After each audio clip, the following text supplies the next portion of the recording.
Oke, selamat pagi Jong. Selamat datang di ruang konseling virtual Semanici bersama Bapak Samadeka Dana.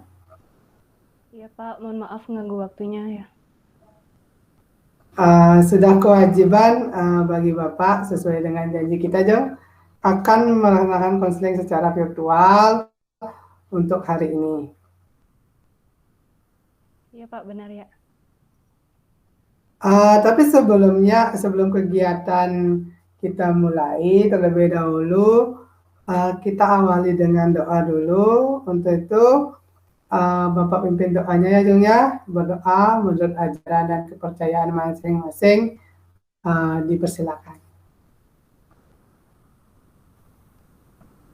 Selesai. Bagaimana kabarnya Jung sekarang? Kalau saya baik Pak, cuma ada sedikit masalah dan saya harap Bapak mampu menyelesaikannya bersama dengan saya. Baiklah Jung, gini. Sudah pernah mengikuti layanan konseling sebelumnya Jung? Sama sekali belum pernah Pak. Nah, kalau begitu Pak akan jelaskan terlebih dahulu apa itu konseling ya. Siap Pak. Ini konseling adalah bantuan profesional yang diberikan oleh seorang konselor, yaitu untuk saat ini Bapak kepada konseli yang saat ini adalah Jung. Terus agar konseli mampu memecahkan masalah yang dihadapi. Dalam konseling terdapat pula asas-asas yang harus kita ikuti seperti asas kerahasiaan. Jung jangan takut dalam mengungkapkan masalah karena apapun yang kita ungkapkan di sini semuanya akan dirahasiakan. Cuma Jung dan Bapak yang tahu tentang pembahasan pada hari ini. Terus ada asas kesukarelaan. Itu Jung berkeinginan untuk mengadakan konseling dengan Bapak itu secara individu sukarela dari itikat Jung sendiri. Terus ada asas keterbukaan. Nanti Pak harapkan harus terbuka dalam menyampaikan hal-hal yang terkait dengan masalah yang akan kita bahas untuk mendapatkan solusi terbaik untuk permasalahan Jung tersendiri. Terus kita juga harus mengikuti asas kekinian. Nah, seperti apa yang kita lakukan sekarang, walaupun kita nggak bisa ketemu dalam hal biasa konvensional di ruang BK, tapi kita bisa melakukan ini dengan virtual seperti ini. Itu sudah mengikuti asas kekinian, terus asas kemandirian, dan masih banyak lagi nanti asas-asas yang perlu kita taati bersama. Terlebih penting yang Pak bilang tadi, asas kerahasiaan itu akan menjamin semua informasi yang disampaikan akan tetap menjadi rahasia kita berdua, terkecuali nanti informasi ini bisa kita buka atas seizin Jung sendiri. Bisa dipahami? Bisa Pak, saya sudah paham. Nah, pertemuan ini dibatasi oleh waktu Jung. Kita akan melaksanakan pertemuan ini dengan menggunakan waktu sekitar 30 menit. Dengan adanya waktu yang singkat, maka pertemuan ini harus kita manfaatkan dengan sebaik-baiknya. Dan jika ada hal yang belum terbahas atau terselesaikan, nanti kita akan atur ulang jadwalnya untuk membahas pertemuan selanjutnya. Kita akan adakan janji untuk mengadakan pertemuan berikutnya. Jelas? Jelas Pak. Ya. Baiklah, untuk waktu sudah kita sepakati. Nah, kemarin Pak sudah sempat menerima panggilan dari telegramnya Jung, dan Bapaknya Jung juga sempat menghubungi Pak lewat telegram. Dan sekarang boleh diceritakan lagi lebih rinci terkait apa yang Jung rasakan. Sejujurnya saya itu sedih dan kecewa Pak atas masalah saya ini Pak. Oke, sedih dan kecewa. Kalau boleh Pak tahu, sedih dan kecewa itu jika kita skalakan dari 1 sampai 10, berada di rentang berapa kira-kira ya, Jung? Skalanya dari 1 sampai 10, kemungkinan besar 7, Pak. Bisa digambarkan secara lebih jelas situasi atau kondisi yang membuat rasa sedih dan kecewa itu bisa ada di angka 7, Jung? Ya bisa, Pak. Begini, Pak, setelah tes IQ, hasil tes IQ itu merekomendasikan saya untuk ada di kelas peminatan BB.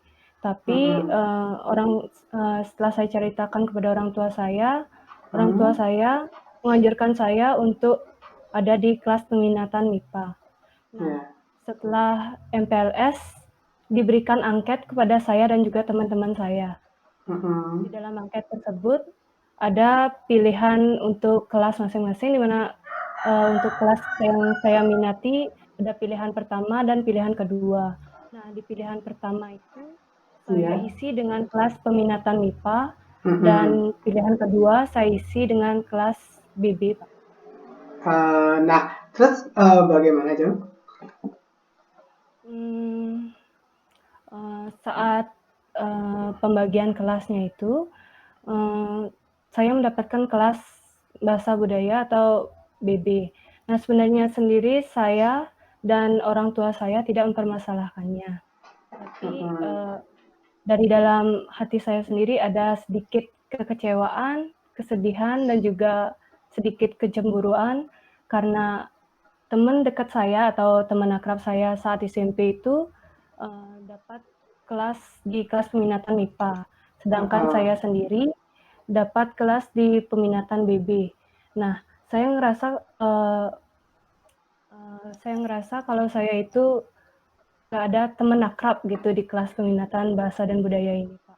Nah, dari sanalah saya memberanikan diri untuk menghubungi. Iya.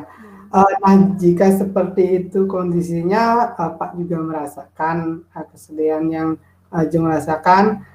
Selain itu, ada kondisi yang membuat Jung sedih lagi? Selain itu, saya sedih karena saya tidak bisa mengabulkan harapan orang tua saya, tidak mendapatkan kelas peminatan MIPA, Pak. Itu, Pak. Kalau itu jangan khawatir, Jung, masalah orang tua. Sebenarnya orang tua dari Jung sendiri sudah sempat, seperti yang Pak bilang tadi, menghubungi lewat Telegram. Terus Pak juga sudah menjelaskan tentang bagaimana sih mekanisme dari peminatan yang ada di Semanici itu. Nah, seperti apa teknisnya, seperti bagaimana prosesnya, dan bagaimana hasilnya. Bapak saya sudah cerita tentang hal itu, Pak, tentang komunikasi antara Bapak dengan Bapak saya. Tapi dalam hati saya itu masih terselip rasa sedih dan kecewa, Pak, atas permasalahan ini. Oke, kita coba lihat kembali tentang peminatan ya. Peminatan di Semanici itu dibagi menjadi 1 kelas BB, 7 kelas MIPA, dan 3 kelas IPS. Itu terdiri dari 330 peserta didik. Tidak mungkin juga jika mengakomodasi seluruh minat peserta didik menjadi kelas peminatan. Nah, itu diadakan mekanismenya melalui perankingan 5 semester dari mapel bahasa Inggris, Indonesia, matematika, IPA, dan IPS. Nah, selain itu juga dilihat dari angket peserta didik dan rekomendasi tes EQ. Nah, hal pertama yang pasti dilakukan adalah kita melaksanakan perankingan di pilihan 1, seperti yang Jung bilang tadi. Di pilihan 1, jika tidak lolos di pilihan 1, baru langsung masuk ke perankingan di pilihan 2 minatnya. Nah, sesuai yang dijelaskan tadi sama Jung sendiri. Iya, Pak, sudah jelas nih. Ah, tadi Jong juga mengatakan rekomendasi hasil tes EQ kelas IBB. Nah, sedangkan pilihan 1 itu MIPA dan pilihan 2 IBB. Nah, jika tidak lolos di perankingan pilihan 1 kan sudah benar otomatis masuk ke pilihan 2. Nah, apa yang Pak jelaskan tadi itu adalah potensi Jong sendiri. Kalau itu bisa kamu optimalkan, mungkin akan beda ceritanya nanti ya. Ya Pak, benar. Tapi gimana ya? Kalau masalah pertemanan itu gimana Pak? Uh, jadi gini, bagaimana hidupmu menjadi beda jika selalu tergantung pada teman, Jo? Iya sih Pak. Nah, gini, kita sudah menjadi keluarga besar di Semanici. Beda kelas bukan berarti tidak berteman, kan? Iya Pak. Dan bukankah jika makin banyak teman, makin baik? Iya sih, makin baik Pak. Benar sih apa yang Bapak bilang. Mungkin masalahnya saya ini karena kondisi pembelajaran ini masih daring ya Pak. Dan teman-teman aja masih baru kenal gitu. Masih butuh waktu biar bisa saling tahu sama lain gitu. Oh iya, gini. Misal malam ini deh, malam ini ketika Jung sedang tidur, terus terjadi sebuah keajaiban. Dan ketika Jung terbangun besok pagi, hal-hal yang membuat Jung merasa bahagia di kelas IBB. Kira-kira apa itu? Kalau menurut saya, hal yang bisa membuat bahagia pastinya jadi juara kelas sekaligus juara umum di kelas BB. Karena setahu saya kalau di kelas peminatan MIPA itu persaingannya pasti cukup ketat dan juga kelasnya itu juga cukup banyak di sana ya Pak.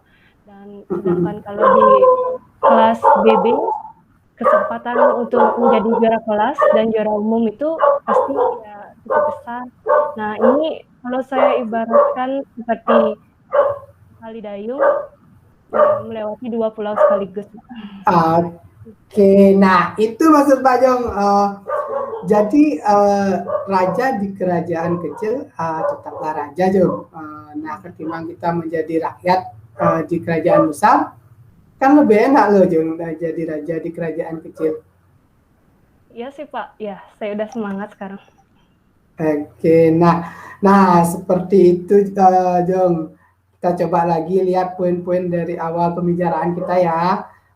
Pertama, jika tidak lolos di pilihan 1 tapi dapat pilihan 2 yang sesuai dengan nilai raport dan rekomendasi tes EQ, bukankah sudah pada data yang benar dan tepat. Terus yang kedua, untuk orang tua sebenarnya akan selalu mendukung apapun perjuangan anaknya. Orang tuamu menelpon juga kemarin, intinya sama seperti itu. Terus yang ketiga, beda kelas bukanlah halangan untuk berteman. Dan bahkan akan lebih baik lagi jika kita lebih banyak memiliki teman. Terus yang terakhir, menjadi raja di kerajaan kecil, tetaplah raja Jung, daripada menjadi rakyat di kerajaan besar. Terima kasih Pak bimbingannya. Oke, sekarang kalau Pak tanya dari skala 1 sampai 10, sedih dan kecewa itu ada di skala berapa, Jo? Kalau sekarang sih udah 0 Pak. Ya, saya semangat dan saya yakin saya akan maksimalkan potensi saya di kelas BB, Pak. Oke, baik. Tanamkan itu pada dirimu, Jung. Oh ya, pokoknya tetap semangat dalam menghadapi kelas peminatan. Sukses terus di sana, gali potensinya, yakinlah ini ada pada pilihan yang tepat dan bertanggung jawablah pada setiap pilihanmu. Oke. Oh ya, waktu kita sudah hampir habis. Nah, Jong, ada nggak kira-kira hal yang ingin Jong sampaikan lagi terkait dengan Bapak? Sementara ini sih belum, Pak. Makasih ya, Pak. Oke, baiklah untuk pertemuan hari ini Pak rasa cukup. Sebelum Pak mengakhiri pertemuan ini, Pak bakalan mengirimkan link LKPD di kolom komentar ya. Bisa dilihat dulu kolom komentarnya. Iya, Pak. Oke, nanti silakan diisi LKPD-nya yang sudah Pak kirim di kolom komentar. Nanti Pak juga bakalan kirimkan di link Google Classroom. Oke, sebentar Pak coba presentasikan biar Jung bisa lihat juga untuk link Classroom-nya kita. Oke, udah terlihat Jung? Udah ya? Kalau sudah, nanti kalau udah nanti linknya ini juga tak kirim di kolom komentar. Nanti silakan lihat ke tugas. Nah, di tugas itu juga ada tentang materi-materi tentang potensi diri, Jong. Nanti bisa dibaca-baca. Terus yang terpenting adalah silakan diisi hasil angket gini, evaluasi konseling individu. Nah, itu silakan diisi. Setelah mengisi angket evaluasi hasil, silakan juga nanti Jung mengisi angket kepuasan konseling individu. Nah, setelah itu terakhir baru nanti ke LKPD kelas peminatan. Nanti di LKPD kelas peminatan Jung bisa mengisi bagaimana sih tentang peminatan Jung terkait dengan apa yang sudah kita alami bersama. Oke, apakah sudah jelas? Ya, sudah jelas, Pak. Oke, terima kasih banyak karena sudah cukup jelas. Karena di awal kegiatan kita awali dengan doa. Untuk itu di akhir kegiatan ini Pak akan akhiri juga dengan doa ya Jeng ya. Siap, Pak. Oke, untuk berdoa dipersilakan. Selesai. Oke, terima kasih banyak atas kunjungan di ruang konseling virtual ini. Semoga apa yang disampaikan tadi dan apa yang kita lakukan bersama menjadi solusi terbaik buat Jung sendiri dan mudah-mudahan kedepannya tambah berprestasi. Semangat! Siap, semangat Pak. Ya. Oke, terima kasih. Silakan kalau ada keperluan untuk meninggalkan room counseling ini. Izin pamit Pak. Ya. Oke, terima kasih ya. Ya.